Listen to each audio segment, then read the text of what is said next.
de Piel a Piel con Miriam Raquel en esta oportunidad para conversar en relación a las lesiones de piel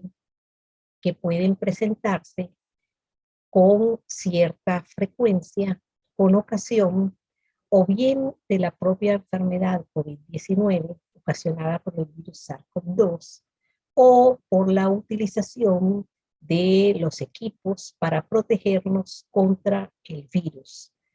o también de aquellas sustancias con las cuales entramos en contacto y que son recomendadas como prevención para contraer la infección. Esta imagen tomada por mí en la Puerta de Alcalá, justo después que nos liberaron del confinamiento severo que tuvimos aquí en España, la traigo a colación y en memoria de todos aquellos que han fallecido. Quizás muchos de los que me escuchan tienen algún familiar, algún amigo del amigo que falleció, y en mi caso han sido muchos los colegas en Venezuela, más de 500, aquí mucho más de 100 médicos fallecidos. Especialmente rindo tributo al doctor Nick Moncada, cirujano, al doctor Giuseppe Di Pasquale, pediatra, y al doctor Enrique Ancheta, anestesiólogo, 3 compañeros, amigos,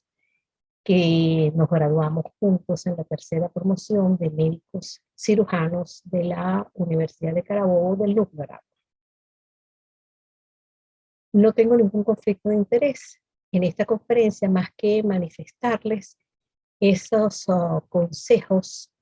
que son sencillos, pero que pueden ayudarnos a la hora de tener que consultar. Sobre todo, tener en cuenta que es preferible hacer una consulta telemática, como vamos a ver más adelante, una llamada por teléfono que pudiera servir de triaje y que el médico asesorara si realmente hay necesidad de acudir a una consulta. No vaya a ser que llegues a la consulta sin virus, no solamente el coronavirus, o sin infecciones y te vayas con algunas.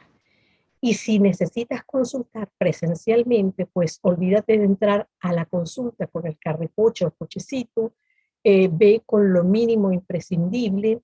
un solo acompañante, porque como son pequeños, estamos hablando de dermatología pediátrica, pues un solo acompañante debería entrar. Si son mayores de 3 años, aunque sea para acudir al centro de salud, a la clínica, debería utilizar la mascarilla temporalmente, saben que es obligatorio a partir de los 6 años, mantener siempre la distancia, evitar conversar, evitar estar hablando dentro o comiendo mucho menos, y mantener siempre el tapaboca, que no es el nombre porque no tapamos o cubrimos la boca, sino en la mascarilla bien adaptada a la cara. Así estábamos, por lo menos en la zona donde resido, encerrados totalmente durante 2 meses, y en esa ocasión pues nos preguntábamos qué debíamos hacer o cómo haría yo si no puedo salir, si no puedo estar en esos grandes hospitales, que todas las clínicas y hospitales grandes y pequeños se convirtieron solamente en centros para atención de pacientes COVID. ¿Cómo podía ayudar? Y ahí es donde llega a la memoria el uso de la telemedicina, que ya yo la practicaba desde hace muchísimo tiempo, aunque no era muy reconocida, no se hablaba mucho de ella,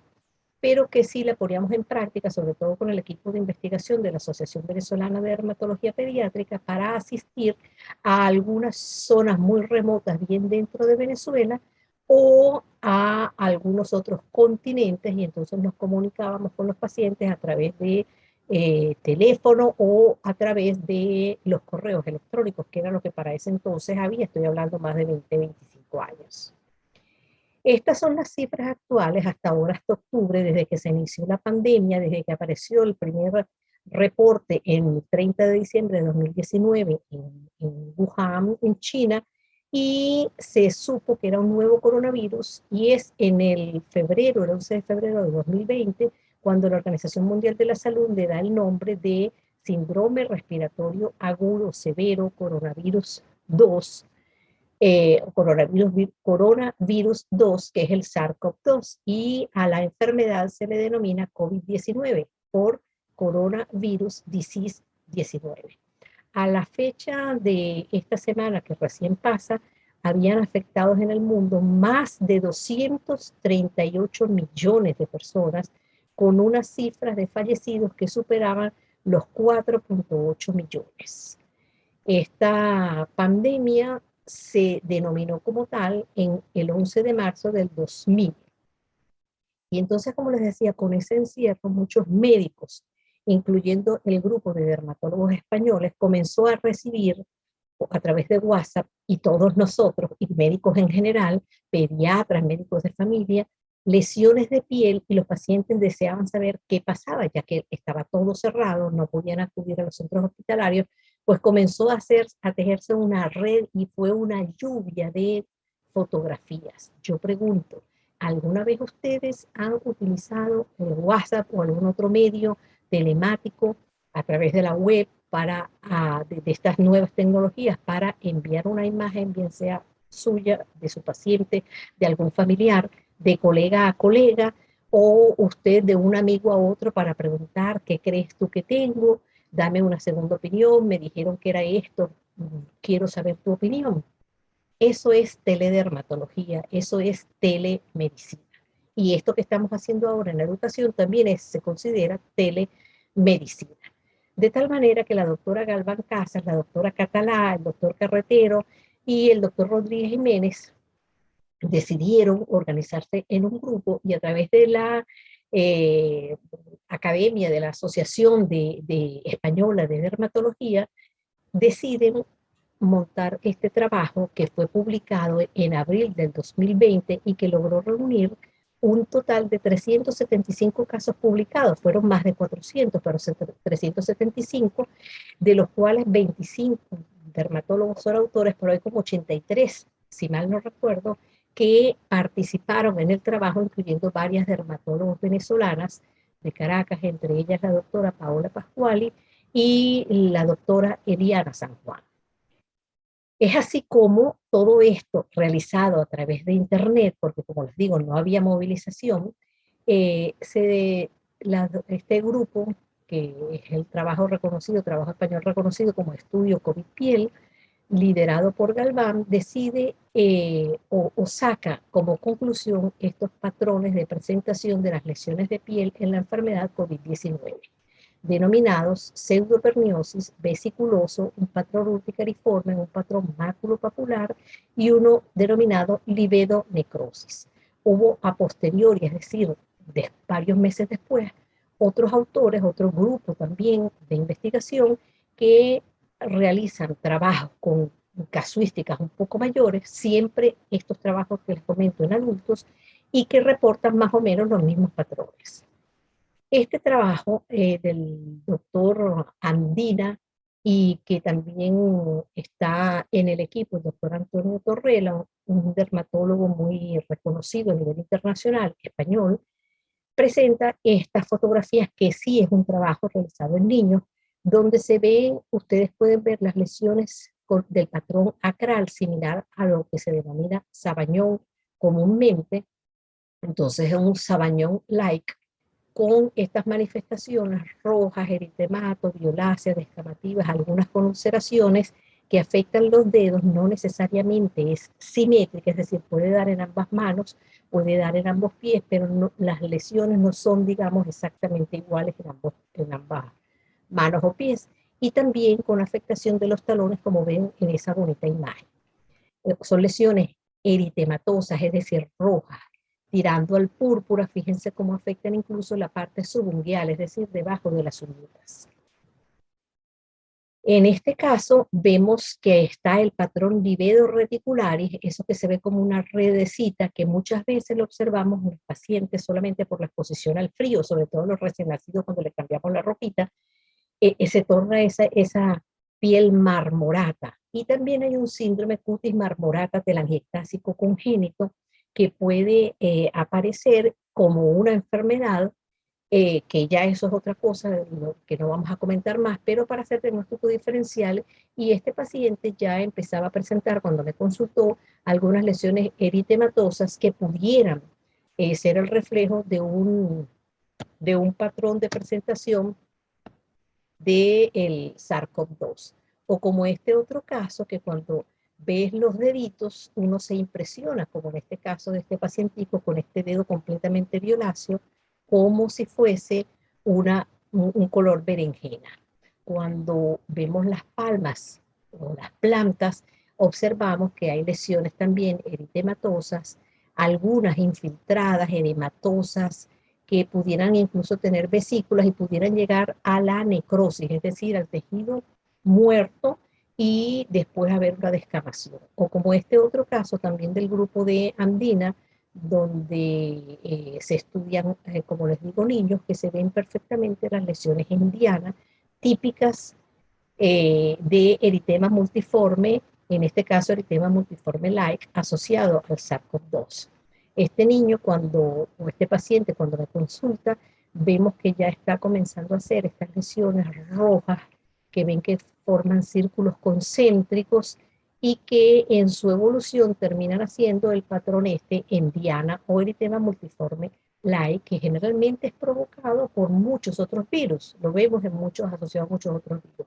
O en este caso las urticarias, que son muy comunes en pediatría. Y también se asoció este patrón urticariforme a la infección por el virus SARS-CoV-2. Muchas veces los niños tienen lesiones de rascado. Fíjense que aquí hay unas costricas, como que el paciente se rascó, y también puede haber dermografismo, que es esas rayas que se pintan cuando se ejerce una presión por el rascado y entonces se eleva y se forma el agudo. Otras veces los pacientes consultan, como en este caso, este paciente con estas lesiones urticariformes, y cuando vemos la nariz presenta una descarga importante de moco. Esto hay que tenerlo muy presente porque hoy en día, sobre todo la cepa que se está presentando, que es la que está desplazando todas las demás, esta cepa es muy infecciosa y muchas veces se presenta solamente como un catarrillo, como una rinorrea anterior, unos moquitos, y cuando uno le dice a la mamá, mamá, ¿usted está segura que esto no es un COVID? Como por preguntarlo, porque ni ella está segura ni yo tampoco. La mamá dice, no, eso no puede ser porque no tiene sino estornudo y un poquito de catarro, pero eso es lo que está dando hoy en día la cepa delta. Esto solamente para que observen cómo haciendo dígito-presión, es decir, apretando con fuerza sobre las lesiones y desplazando sin levantar la mano, apretamos y desplazamos, borramos la lesión de Abón, como ven allí, que es típica de la urticaria. Estas lesiones rojas que afectan un 60 o un 80% del cuerpo, y que también son fotografías del mismo trabajo de manifestaciones de piel de COVID-19 en niños, en la parte 2, esos son, allí tienen la bibliografía y la pueden conseguir libres en internet. También es un patrón que se está observando en el síndrome inflamatorio multisistémico pediátrico asociado al SARS-CoV-2, que tiene diferencia con el síndrome de Kawasaki. Ya lo van a ver en una imagen que les traigo posterior. Tiene diferencia puesto que el Kawasaki tiende a dar en niños menores de 5 años y blanquitos, y este síndrome afecta más a afroamericanos, afrodescendientes, a personas asiáticas, y sobre todo en mayores de 5 años, pero hoy en día, y hasta la adolescencia, pues 18, 20 años, pero hoy en día ya hay trabajos publicados que está afectando a adultos. Y también existe un patrón que se describe como pitiriasis like o pitiriasis rosada like, que se parece a la pitiriasis rosada y un exantema purpúrico y un exantema macular. Precisamente fue en marzo del año pasado que murió el doctor Tomisaku Kawasaki, a quien observan aquí en esta fotografía al lado mío,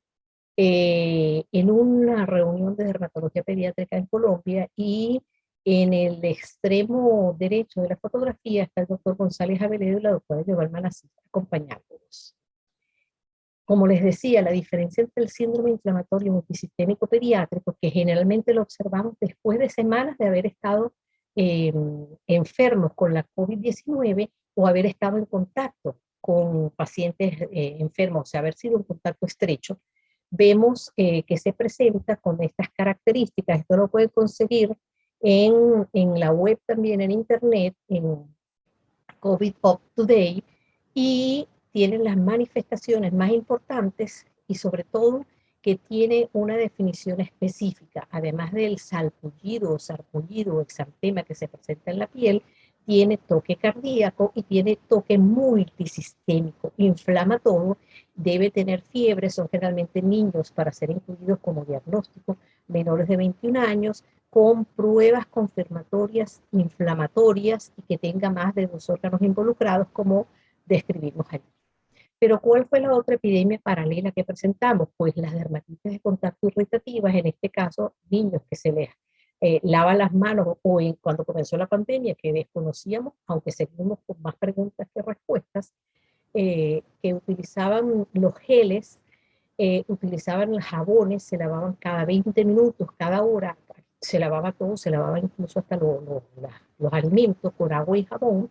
y que además de eso se ocluían las manos o se ponían guantes. Eso daba unas verdaderas dermatitis de contacto irritativo. Esta fotografía para mí es muy importante porque muchas veces no tomamos en cuenta y dejamos que los mismos niños utilicen los geles hidroalcohólicos, y ya hay trabajos publicados del efecto nocivo al salpicar esos geles en los ojitos de los niños, o ellos pasarse las manitos inmediatamente antes de que el gel se haya secado. Entonces, mucha precaución con eso. O los pacientes, muchos que son ya sensibilizados, se han sensibilizado con el tiempo, que sufren de dermatitis atópica o algún otro eczema, al tocarse las manos con los productos que se desinfectaban las superficies, que se abusó en su momento por desconocimiento, o con los que les puede provocar estas dermatitis de contacto irritativo, o por el lavado exhaustivo de manos, sobre todo nosotros los médicos, pues llegamos a tener esa liquenificación, es decir, que observamos como con mayor crudeza las líneas normales de la piel por resequedad y pérdida del manto de grasa o manto lipídico, para lo cual debemos aplicar sustitutos del jabón, no lavarnos con jabones, no utilizar agua caliente, e inmediatamente cubrirnos o utilizar cremas humectantes relipidizantes de piel. Esta es una imagen que les traigo porque, sobre todo en los países tropicales, este es un paciente venezolano de mi consulta en el Centro de Especialidades, Centro Profesional La Floresta en Maracay, que le pedí que por favor llevara las plantitas. Y ahí tienen la hierba mora, pero puede ser hierba mora, tuba, mata ratón, cundiamor, piñón,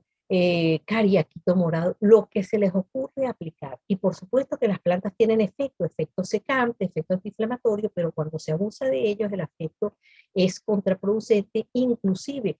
con la planta de la sábila, si no la saben preparar, no la saben utilizar, puede provocar también dermatitis de contacto irritativo o empeorar las lesiones. La recomendación: cremas humectantes, ya les dije, evitar lavarse tanto las manos, solo lo que prudencialmente debe ser, que se recomienda cada 4 horas, preferiblemente a los geles hidroalcohólicos, y evitar estarse tocando la cara, los ojos, utilizar cremas humectantes. La otra gran epidemia que tuvimos dentro de la pandemia fueron el contacto con estas mascarillas que no estaban homologadas, y que fíjense cómo marca la tirita de la mascarilla, marca perfectamente el trazo de esa erupción papular en la cara de esta niña, o estas que tampoco eran homologadas y que provocaban, tenían neoprenio, que provocaban dermatitis de contacto. Y lo novel es el MACNE, que es el acné por mascarilla, que es un acné mecánico, como ven allí, tiene comedones, tiene pápulas inflamatorias, y que también se sucede por esos mecanismos de roce, de calor, de oclusión, de presión, sobre todo en los adolescentes y los pacientes que tienen tendencia a la piel seborreica, o como en este caso una verdadera dermatitis de contacto irritativo, también por el uso de la mascarilla. Aquí está comenzando una dermatitis perioral, fíjense cómo hay una zona roja con unas papulitas y microvesículas alrededor de la boquita, y esa descarga de moco, que es bien importante. No subestimen un catarrillo normal, nadie les puede confirmar que sea o no sea. Y como cualquier virus se va a contagiar y usted va a enfermar a los demás que tienen en casa, pues las medidas generales de prevención son las mismas. Lávese las manos, y en este caso yo les recomiendo que utilicen agua y no servilletas ni toallitas, porque entonces lo que provocan es más laceración de esa mucosa nasal. Cuidado con los pabellones auriculares. Aquí hay unas orejas en soplillo, esas orejas echadas hacia adelante precisamente por tracción, por el mal uso o el exceso de tracción con las gomas de las mascarillas. O como en este caso, una irritación en pacientes susceptibles, quizás por mala técnica de higiene, y entonces hacen estos intertrigos detrás de las orejitas que hay que, por supuesto, tratar adecuadamente. Y otras veces se empeoran los trastornos que ya teníamos, que puede ser una dermatitis atópica o en este caso es una lesión como un eczema que pica muchísimo que está aquí atrás en la nuca. Esto se llama neurodermatitis o líquen simple crónico y se asocia mucho con los factores estresantes como el encierro a los que estuvieron sometidos los adolescentes, los niños, los padres, porque puede aparecer a cualquier edad, y entonces agrava el trastorno. Estos pacientes, como los que le presento con dermatitis atópica, pues al no poder salir durante 2 meses de casa porque fue un encierro completo, muchas farmacias también estaban cerradas, se acabaron los productos, el miedo, el estrés, que también forma parte de ese disparador o gatillo en este tipo de enfermedad como la dermatitis atópica genéticamente determinada, pues agravaba o agrava los procesos. También vimos muchos casos de disidrosis, en este caso de manos, o disidrosis también plantar. Pero tenemos otros casos de niños que presentaban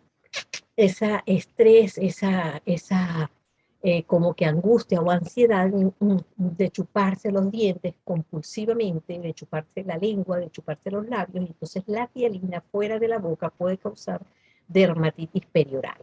O como esta, que es bastante severa, por el mal uso de corticoides alrededor de la boca, lo cual no se debe utilizar prácticamente bajo ningún concepto. Fíjense que solamente quitando los productos que utilizaba esta paciente o este paciente, que eran muchos, se logró una remisión prácticamente completa de las lesiones. Pero también, fíjense, un caso aquí de pitiriasis rosada de Giver, que es causada por uno de los virus herpes, que también se ha descrito un patrón de pitiriasis rosada-like asociado al SARS-CoV-2. Entonces, cuando tengan casos de estos, tienen que procurar descartar o por lo menos avisar a la familia de que pudiéramos estar ante la presencia de un paciente que tenga la infección por el virus. Hemos visto muchos casos de herpes simple. En este caso, a pesar de que ven que toma la axila, es un caso de herpes simple, pero con distribución zosteriforme. Pero también vimos, este es otro herpes simple en la ceja, pero también vimos muchos casos de herpes zóster y siguen habiendo muchos herpes zóster, no solamente en adultos, sino también en niños. Esta fotografía la tomé de mi Instagram, que para ese momento que empezaron a describirse los casos a publicarse, pues hice este post.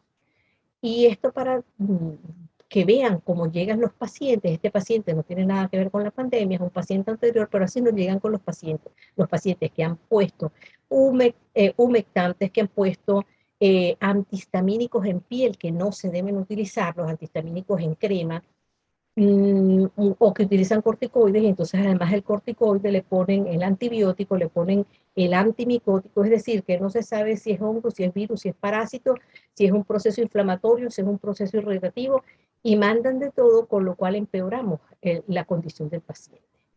Esta está aquí, es para enseñarles un eczema disidrótico que hay que tomar en cuenta también como diagnóstico diferencial con los sabañones like. Y esta publicación para que vean cómo la sarna, una pandemia, una epidemia dentro de una pandemia, también ha sido descrita asociada al encierro,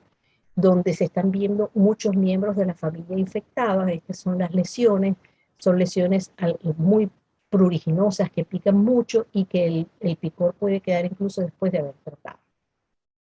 Ya casi finalizando, vamos a enseñarles estos casos de afecciones de palmas, plantas, glúteos y boca. Pero si ven ese dedito pulgar del niño, la vesícula es alargadita, no es redonda, es más bien alargadita y corresponde a una enfermedad mano, boca, pie, glúteos, que generalmente es producida por este virus Coxsackie A16, pero puede ser producida por cualquier otro virus. Por eso los padres a veces uno les hace el diagnóstico y dice, doctora, pero el año pasado me dijo que también era. Y uno les comenta, sí, porque puede ser producido por muchos virus, sobre todo los virus enterales, no poliovirus, pero muchos virus, incluyendo los virus de la hepatitis. Y estos casos de alteraciones a nivel del cuero cabelludo corresponden a niños que se arrancan ellos mismos el cabello, los padres no se dan cuenta, no consiguen los pelos, porque muchas veces los niños se los comen, y corresponde a una tricotilomanía, que puede ser de esa forma tan exagerada o así como comido de ratón, que hay que hacer diagnóstico diferencial, por supuesto, con otros. Estas son fotografías que mandan los pacientes, sobre todo pacientes ya adolescentes o adultos. Doctora, se me está cayendo el cabello, y generalmente tienen el antecedente de haber padecido la enfermedad COVID-19. Esto, que corresponde a un efluvio telógeno, es una caída del cabello difusa, generalizada, que generalmente se sucede desde 2, 3 hasta 6 meses después de haber pasado un episodio, bien sea fiebre muy alta, pacientes que han tenido dengue, que han tenido chikungunya, pacientes que han sido hospitalizados, que han sido intervenidos, pacientes que han sido sujetos de algún asalto, de algún secuestro, las mamás después que paren o se les hace una cesárea, después de haber perdido algún familiar, se puede presentar esta caída difusa del cabello que se regenera sola. Pero ojo, si persiste o si usted considera, debe acudir con su especialista de piel, bien sea el dermatólogo o el dermatólogo infantil, dermatólogo pediatra, para ser estudiado. Esta es la doctora Paola Pascual, que también está en el grupo de piel español, que hace teledermatología y ha sido pionera en su hospital, en el Hospital Pius de Valls en Tarragona, para la implementación de la teledermatología en primer lugar, y ella ha logrado disminuir esa lista cuando ella llegó en el 2013, 2014 por allí, bajar la lista de 3.000, 4.000 pacientes que tenían en espera a prácticamente reducirla a cero por el uso bien implementado de la teledermatología. Y la Asociación Española de Pediatría de Atención Primaria y la Sociedad Española de Pediatría Extrahospitalaria y Atención Primaria, a la cual yo pertenezco, asesora, nos propuso que se trataran, sobre todo en lo que fue el otoño-invierno del 2020 al 2021, la teledermatología, hacer las consultas telefónicas como una forma de triaje, y que se implementaran plataformas para ese intercambio seguro de fotos, de videos, de correos, sobre todo con las lesiones dermatológicas o de cualquier índole, porque muchas veces los niños convulsionan, las madres toman los vídeos y los envían como una forma de mejorar la asistencia hospitalaria y no congestionar, y también evitar que tanto médicos, personal sanitario, como los mismos enfermos que no tienen COVID salieran con la enfermedad. Les quiero dejar esta imagen. También la puse en mi Instagram en su momento, donde la prevención debe mantenerse con o sin la pandemia COVID-19, porque existen muchísimos otros virus, y ahora, después de este encierro que tuvimos de año y medio, de poco colegio, de poca